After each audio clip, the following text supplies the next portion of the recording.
If you really work for the government, show me the badge. Officer Grant Keller said it with a grin loud enough for half the coffee shop to hear, and the laugh that followed from one table near the counter was exactly what he had been hoping for. Naomi Carter did not laugh. She sat alone at a small table near the front window, one hand resting beside a paper cup of coffee, the other near a closed leather folder.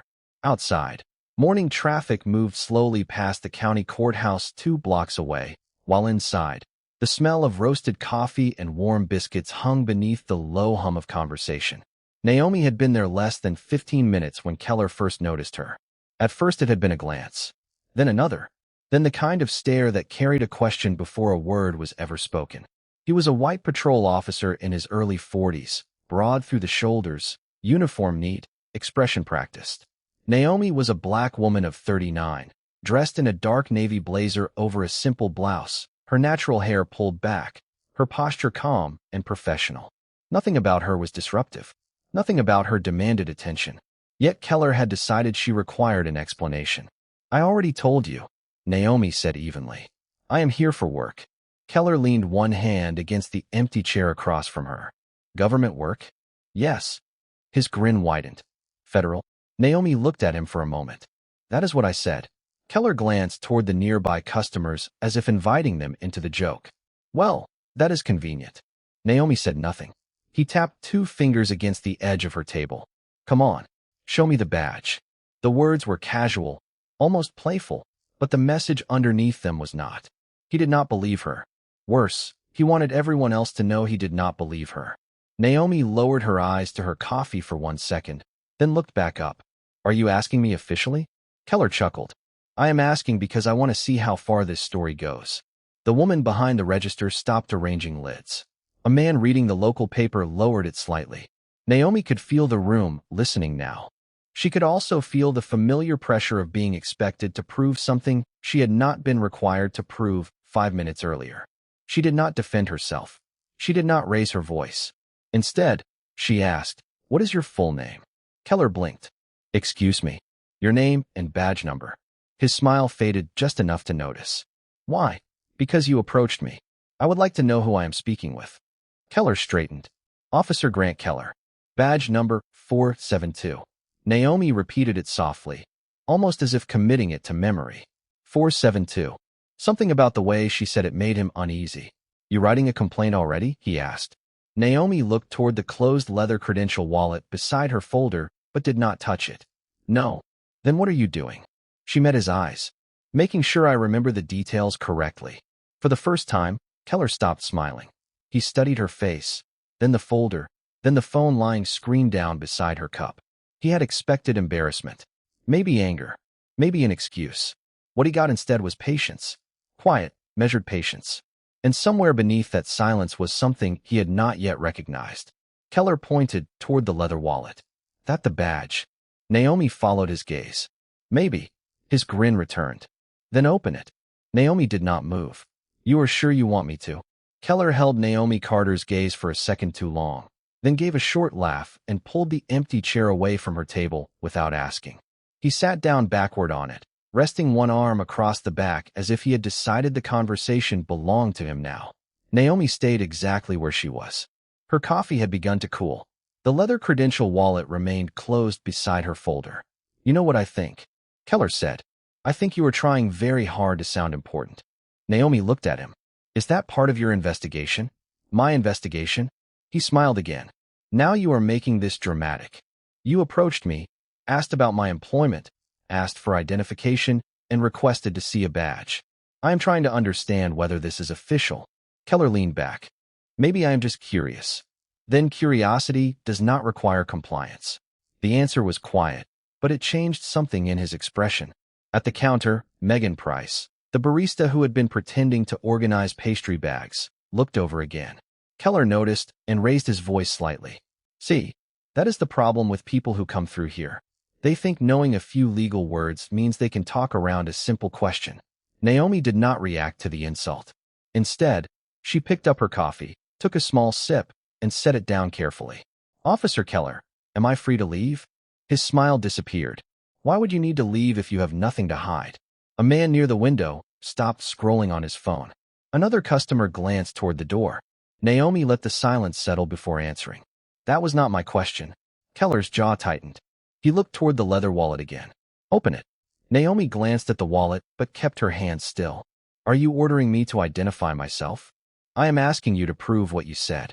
Why? Because I do not believe you. There it was. Plain. Public. Naomi nodded once, almost thoughtfully. And what exactly makes my statement difficult for you to believe?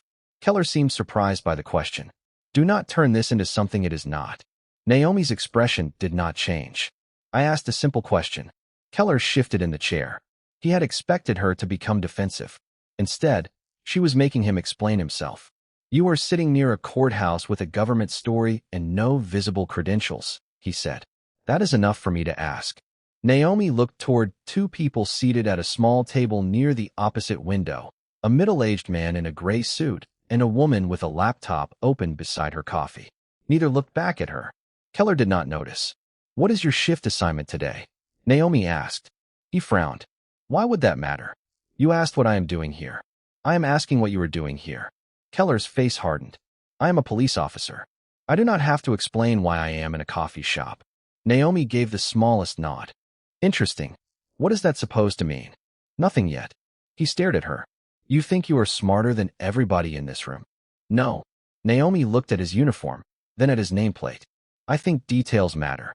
Keller gave a dismissive laugh. Details like what? Naomi finally touched the leather wallet, not opening it, merely placing 2 fingers across the top. Like your badge number. 472. Your name. Grant Keller. The fact that you came in at 8:17 this morning. The fact that you have asked me 3 times to prove my employment, but still have not told me what law you believe I violated. Keller's expression changed. Megan stopped moving behind the counter. Naomi continued in the same, even tone. And the fact that complaint number 618 was closed last month without the required supervisor review. Keller went still. What did you just say? Naomi removed her hand from the credential wallet. I said details matter. Keller's face changed so quickly that even Megan Price noticed it from behind the counter. The confidence was still there, but now it had something underneath it. Calculation. Complaint number 618, he repeated slowly. Where did you hear that? Naomi Carter did not answer. She simply looked at him with the same calm expression she had worn from the beginning. Keller leaned forward. That file is not public. Then maybe you should ask why I know about it. The room had grown quieter again.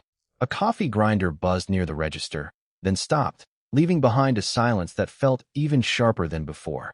Keller glanced toward the 2 people seated near the opposite window. The man in the gray suit was still looking at his phone. The woman beside him typed something into her laptop without lifting her head. Nothing about them seemed unusual, which was exactly why Naomi had chosen the location. Keller turned back to her.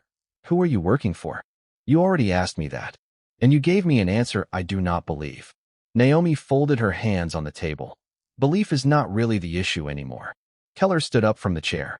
The movement was not threatening, but it was deliberate, an attempt to regain the height and authority he had lost while sitting across from her. I am asking you again. Who gave you access to that complaint? Naomi looked at his nameplate, then up at his face. Why does that particular complaint concern you? Keller paused. Because it involves my department. That is not what I asked. His jaw tightened. Naomi could almost see the moment he realized she was not merely defending herself. She was interviewing him. You think you are in charge of this conversation? He asked. No, Naomi said. I think you keep giving me useful answers without realizing it. Megan looked down quickly, pretending to wipe the counter. Keller's eyes narrowed.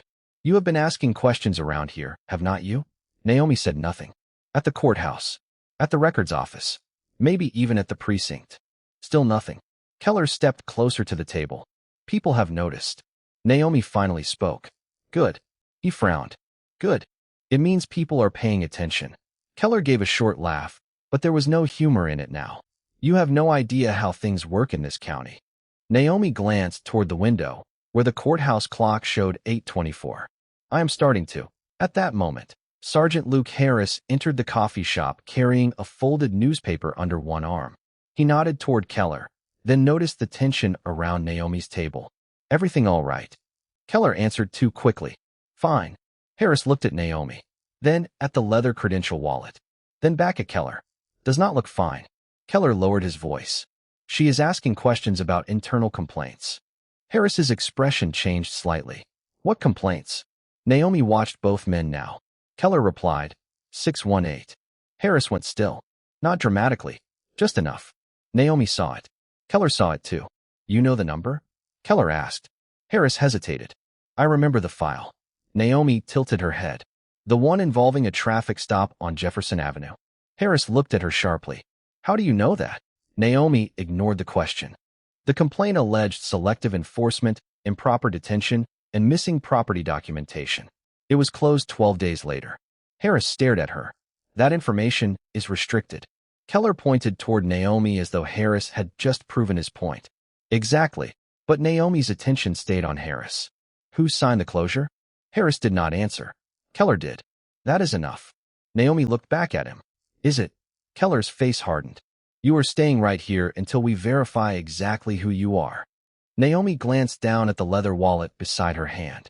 So now this is official? Yes. She nodded once. Then I would like you to state the reason clearly. Keller looked at Harris, then at the watching customers. Identity verification during a lawful inquiry. Naomi repeated the phrase quietly. Lawful inquiry. Then she looked toward the two people near the window. The woman closed her laptop. The man slipped his phone into his jacket pocket. Keller still did not notice. Naomi did. And for the first time that morning, she almost smiled. Sergeant Luke Harris did not answer immediately. He stood beside the table with the folded newspaper still tucked under one arm, studying Naomi Carter as if trying to decide whether she was a problem or a warning. Officer Grant Keller had already made his choice.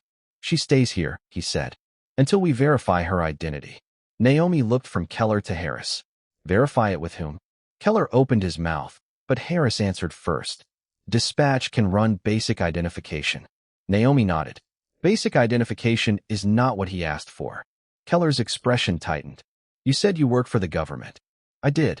Then prove it. Naomi rested her fingertips lightly against the closed leather credential wallet. And if I decline?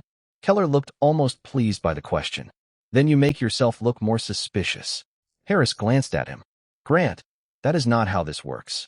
The sentence was quiet, but it was enough to shift the air. Keller turned. Excuse me. Harris lowered the newspaper onto an empty table. You cannot turn someone refusing to satisfy your curiosity into probable cause. Naomi said nothing. She did not need to. Keller looked toward the customers, aware now that the room was no longer automatically on his side. Megan Price stood behind the counter with both hands wrapped around a ceramic mug she had forgotten to deliver.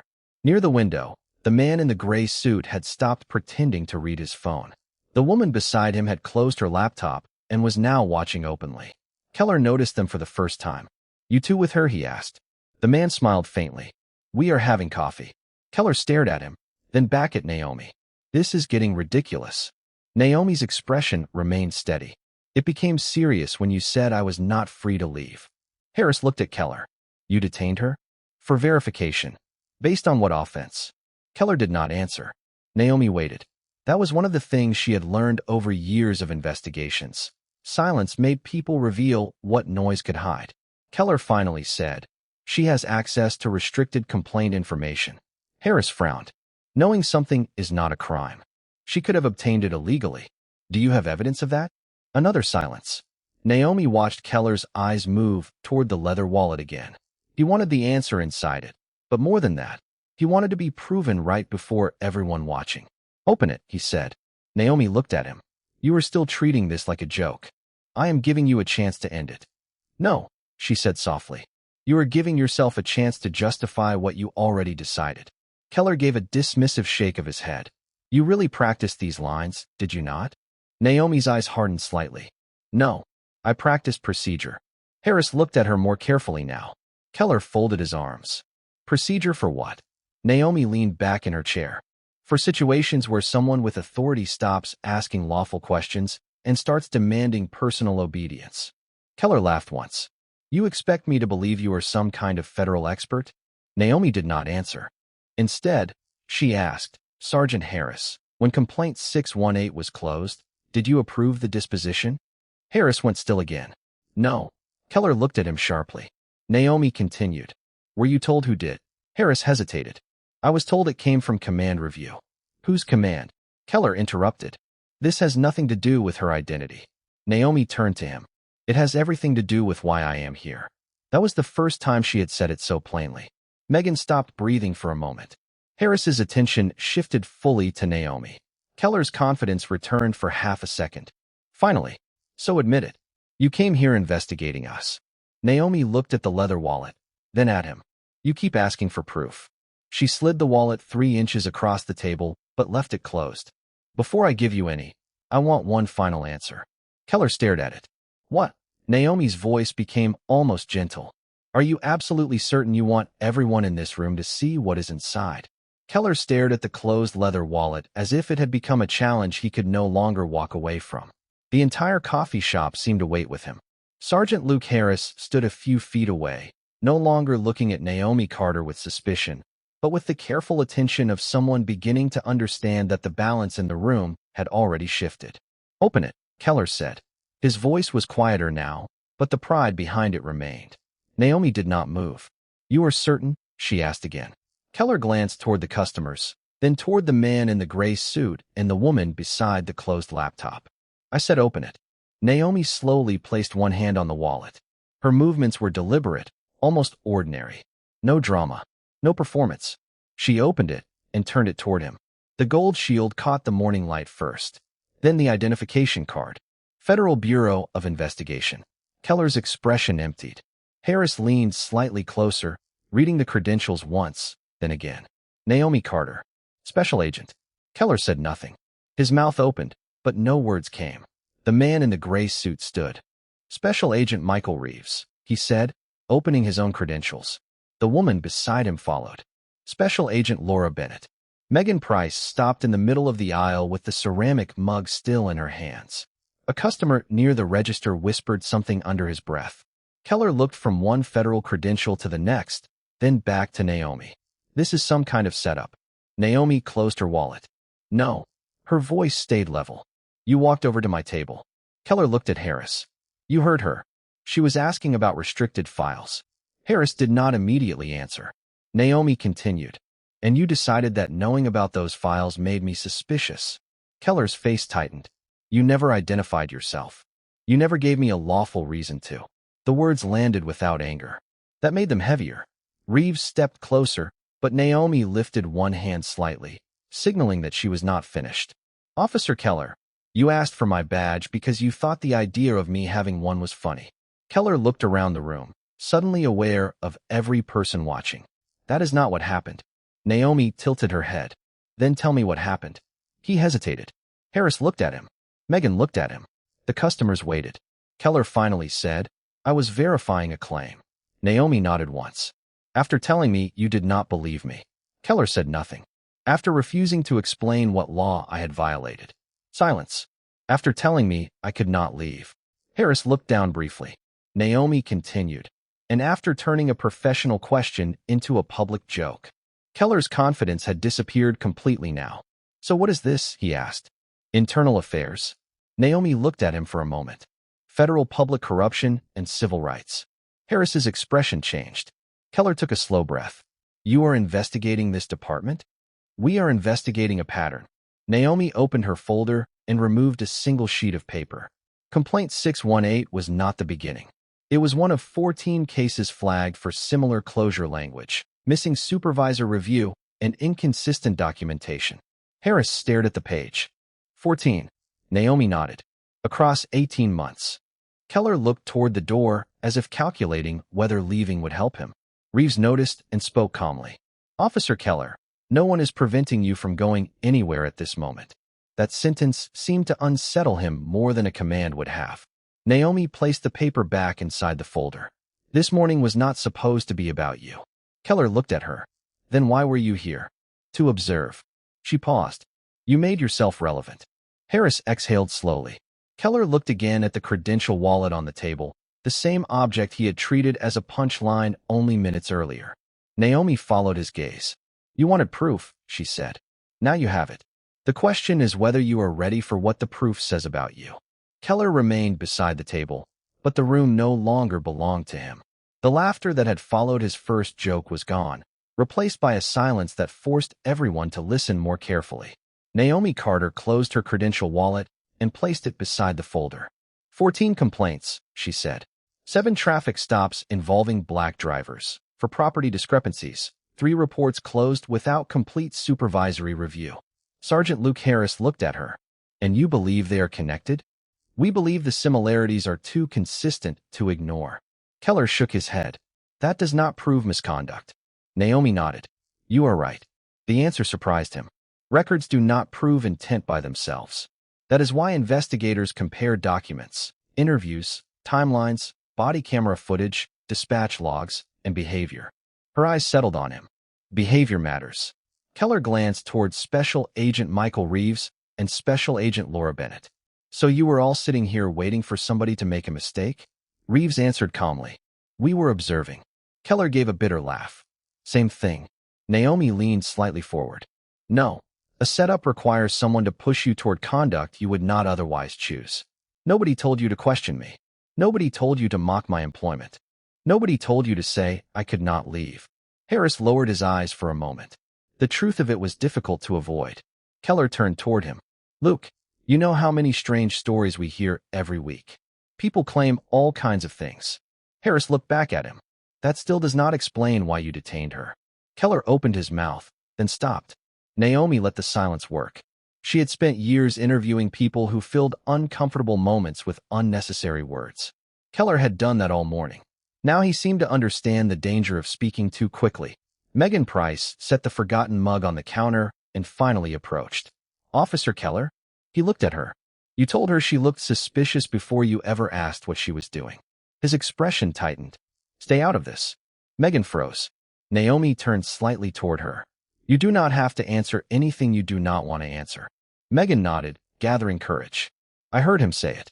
Harris looked at Keller again. Keller's face reddened with embarrassment. This is becoming ridiculous.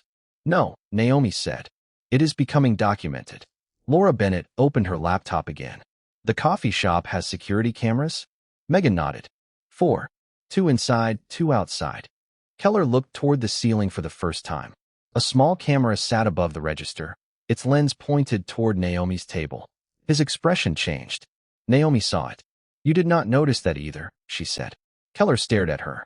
You think you have me figured out from 10 minutes in a coffee shop? No. Naomi opened the folder and removed several pages. That took longer. She placed the first page in front of Harris. It was a timeline of complaint closures. The second showed overlapping officer names. The third listed property records with inconsistent entries. Harris scanned them slowly. Grant, he said, his voice lower now. Your name is on 6 of these. Keller stepped closer to the table, then stopped himself. Because I work patrol, my name is on hundreds of reports. That is true, Naomi said. Which is why we are not drawing conclusions from your name alone. Keller looked at her suspiciously. Then what are you saying? Naomi tapped the last page. I am saying your actions today will be compared against everything else. The sentence landed differently now. Keller finally understood that the badge reveal had not ended anything. It had only moved the investigation into the open. Harris looked again at the documents. What happens next? Naomi gathered the pages back into the folder. We verify. We interview. We preserve records. We follow the evidence wherever it goes. Keller looked toward the front door. Outside, the courthouse bell sounded 9 times. Naomi checked the clock and then looked at him. And Officer Keller? He turned back. The next time someone tells you who they are, do not assume your disbelief makes them less credible. Sometimes it only tells everyone more about you. The courthouse bell faded into the morning traffic, but nobody in the coffee shop seemed ready to move. Officer Grant Keller stood beside Naomi Carter's table with his hands at his sides, staring at the folder as though it had become heavier than it looked. Sergeant Luke Harris remained near him, reading the last page again. You said 14 complaints, Harris said. How many involve our precinct directly? Naomi answered without hesitation. 11. Keller looked at her. And the other 3? Connected through shared reports, overlapping personnel, and transferred evidence. Harris slowly lowered the page. How long has this investigation been active? Naomi glanced toward Special Agent Michael Reeves, who gave a slight nod. Long enough to know this is not about one bad decision. Keller's expression hardened again, but the anger had lost its edge. So what happens to me now? Naomi looked at him. That depends on the evidence. That is not an answer. It is the only honest answer. Megan Price stepped back behind the counter, but she kept watching. The customers who had once treated the scene like entertainment now sat quietly, aware that they had witnessed something none of them expected when they came in for coffee. Reeves approached the table with a slim envelope in his hand. Sergeant Harris, we will need your cooperation preserving relevant records. Nothing is to be deleted, altered, backdated, or removed. Harris nodded. Understood. Keller looked at him. You were just going along with this? Harris turned slowly. I am following procedure. The words seemed to sting more because they came without accusation. Naomi watched Keller closely. All morning, he had relied on the assumption that authority would protect him from scrutiny. Now every person around him was doing the opposite of what he expected. They were asking questions, recording details, remembering words. Keller looked toward the security camera above the register again. Can I leave? Naomi answered. At this moment, yes. He seemed surprised. You are not detaining me. No. After everything you just said? You are not being judged in a coffee shop. Naomi's voice remained calm. You are being investigated through evidence. Keller looked away. For the first time, there was no audience he could impress and no argument he could win. Harris folded the papers and handed them back to Naomi. I want to help. Keller turned sharply. Luke. Harris did not look at him. I remember 3 complaints I was told had been withdrawn. I never saw withdrawal statements. Naomi's attention sharpened. Do you remember the names? 2 of them. Do not say them here. Harris nodded. I can write them down. Reeves placed a small evidence envelope on the table. That would be helpful. Keller stared at Harris with disbelief. You are really doing this? Harris finally looked at him. If everything is clean, the records will show it. If they are not, then we should know. Keller had no response. Naomi opened her folder one last time and removed a photograph clipped to an official commendation record. Keller glanced at it. The image showed Naomi standing beside several federal officials after a major corruption case had concluded years earlier. Beneath the photograph was a citation recognizing investigative excellence. Keller read enough to understand. You have done this before, he said. Naomi closed the folder. Many times. His eyes returned to her credential wallet. The badge he had demanded as a joke now seemed to represent everything he had failed to consider. Experience. Preparation. Authority earned quietly rather than displayed loudly. Naomi stood and picked up her coffee. Officer Keller, this investigation did not begin with you. She paused beside him. But what you did this morning gave us a clear look at how quickly someone can be treated as suspicious simply because an officer decides they do not belong. Keller looked at the floor. Naomi moved toward the door with Reeves and Bennett. Behind her, Harris remained by the table, already writing down the 2 names he remembered. Before Naomi stepped outside, Megan called softly, Agent Carter? Naomi turned. Megan looked toward Keller, then back at her. The cameras save footage for 30 days. Naomi nodded. Then today will not disappear.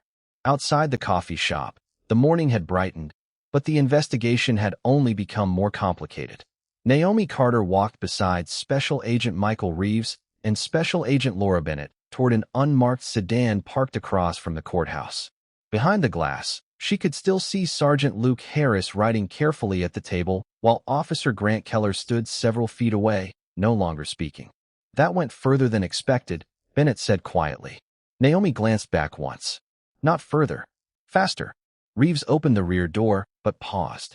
You think Harris is ready to cooperate? I think he has been waiting for a reason to stop pretending the inconsistencies are normal. Bennett nodded. And Keller? Naomi looked toward the second-floor windows of the precinct across the street. Keller is not the center of this. He is a symptom. By 10 that morning, preservation notices had been delivered to the department, the county records office, and the evidence facility. Computer access logs were secured. Complaint files were copied. Archived body camera indexes were requested. Naomi spent the next several hours comparing names Harris had provided against the timeline already built by the federal team. One name appeared repeatedly. Captain Raymond Doyle, the officer responsible for command review on several complaints that had been closed without complete documentation. Another name appeared on evidence transfers connected to 3 of the same cases. Naomi circled both with a pen. There, she said. Bennett leaned over the table in the temporary federal workspace they had established inside a conference room near the courthouse. 618, 703, and 741. Reeves compared the dates. Same approval chain. Naomi nodded. And Keller appears on the initiating stop in two of them. Bennett looked toward her.